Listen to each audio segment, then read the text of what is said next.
ஒவ்வொரு நாளும் என்கிட்ட சொல்லி அழுவுறா. என் பிள்ளைக்கு சம்பவம் நடந்து 10 நாள் ஆகுது. நான் வந்து கேட்குறப்பெல்லாம் ஒரு 2 நாள் டைம் கொடுங்க, 2 நாள் டைம் கொடுங்க, ஒன்று எத்தனை நாள் டைம் கொடுங்க. அப்போ வந்து என் பிள்ளை செத்துட்டு இருந்தால் மட்டும்தான் நீங்கள் நடவடிக்கை எடுத்துக்கிட்டீங்களா? என் பிள்ளை உயிரோட இருக்கிறதால இன்னும் 2 நாள் டைம் கொடுங்க, 3 நாள் டைம் கொடுங்க, இதே தான் சொல்லின்னு இருப்பாங்களா? அப்போ உங்கள் வீட்டில் எல்லாம் எல்லா வீட்லையும் குழந்தைங்க இருக்கு.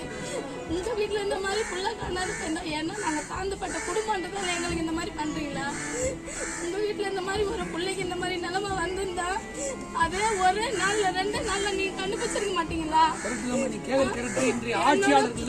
என்னோட புள்ளைய அவ்வளவு வேதனையில பார்த்து என்னால ஏன்னா நம்ம உயிரோடு இருக்கிறோம் 2 பேருமே. ஆனா இன்னும் ஒரு 2-3 நாள் நாங்க கண்டுபிடிச்சு எங்க கையில ஒப்படைக்கணும்னா சத்தியமா நாங்க யாருமே உயிரோடு இருக்க மாட்டோம். எங்களுக்கு வெளியே வர கூட எங்களுக்கு ஒரு மாதிரி இருக்கு, எங்களால வர முடியல. என்னோட புள்ளைய பார்த்து அந்த வேதனை என் புள்ள அம்மா என்னால வலிக்கிறேன், என்னால அங்க முன்னாடி என் புள்ள ஒவ்வொரு நாளும் என்கிட்ட சொல்லி அழுவுறா. என் புள்ள வேதனை பார்த்துட்டு என்னால இருக்க முடியல.